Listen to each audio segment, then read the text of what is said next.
days are cooler, nights are warmer, and I put the blame on you. Time moves slow, but my heart beats faster. When these eyes are looking right at you, you give me something to believe in, just what I needed. You're the closest. You know, I feel like because I've been black my whole life and in the black community that, you know, to realize that the majority of this country is very white. This country is a very white country, and we just don't have the numbers. But you know, every place I go, black people are. You know, there's black people every place I go. So I've not been to Iowa or to South Dakota or North Dakota or even New Hampshire or Maine. Like this country is very white, and so to have this kind of move among white women, I think is so vital and important because it takes black people to show up basically 100%, at least 80% of us to show up just for the Democrats to have a shot, which is why I was so disturbed by all of the, you know, blacks for Trump. And it was more legit this time, seeing the Waka Flockas and the Sexy Reds and all these degenerate people who don't read or know anything about politics leading a charge. And it was getting louder and louder and louder. And I was like, this has to be paid attention to. And then she comes in and it's like 20% in the polls for Latinos for Kamala Harris. 20%. She got a 20% lead over Donald Trump. I don't believe in the polls too much, but that's 20% is significant. Even if you factor in fraud or whatever, it's at least 10 points. That's a lot. And it's always a numbers game. And I talked about that this morning. Like, we can't do anything, unfortunately, as big and bad as boss we want to be, we can't do anything without allyship. And so to see the woman call at 45,000 and then the men's call at 35,000. And then, you know, white women was like, well, hold my quinoa. And then they get on. They broke Skype. They broke Zoom. Broke records. Zoom. Broke the Zoom. And got it back together after they broke it because they talked to the manager of Zoom. The manager of Zoom hopped on the call and fixed it. They sure did. It raised almost $10 million last night. You better say that. All right. Let's go to Sandy in Louisiana. Welcome to the Karen Hunter Show. Hi. Hi, this is actually Sandy in Louisiana. So I'm a black woman. I listened in on the call last night. I felt a little guilty because I think, you know, everyone deserves their safe space, right? But I was really just curious about their perspective. And I'll tell you something. My takeaway, it changed my perspective a little bit. So I've been saying for a long time, listen, white women vote the way that they do because of their proximity to power.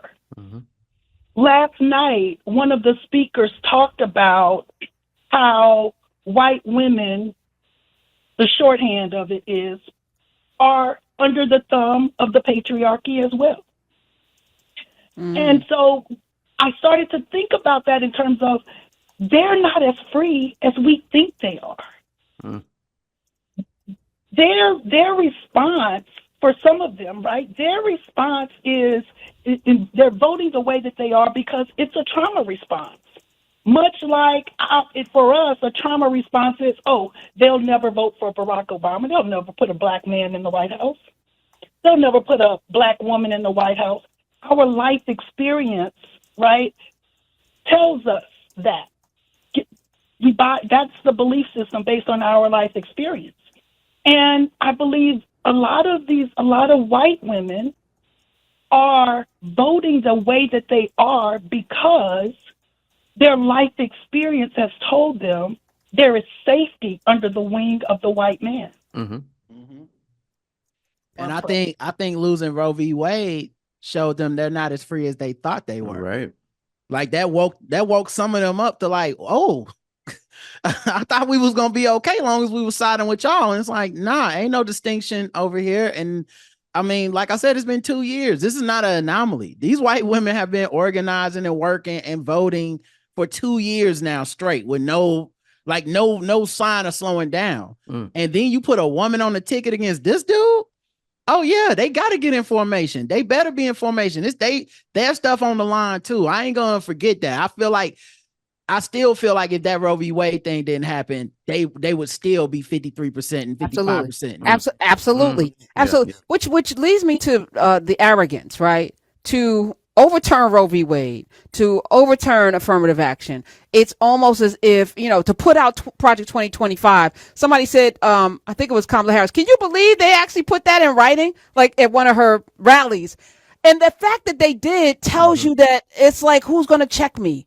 Yeah, we got this. There's a level of arrogance to put out a 900-page manifesto and put it out as a PDF that anybody could download right in your face. Says, number one, I don't think anybody's going to read it because people don't read, which means they also feel like they set the table for everything to come, because it's basically what they're saying is, here it is, you can't stop it. But the one group that can stop it is in their house. I got a wager real quick. I just thought about why you said that. What's the over under on Project 2025 mysteriously vanishing from the internet in the next? Oh, it did already. I think they took it off of their website. Yeah. Did it? It ain't been a winner.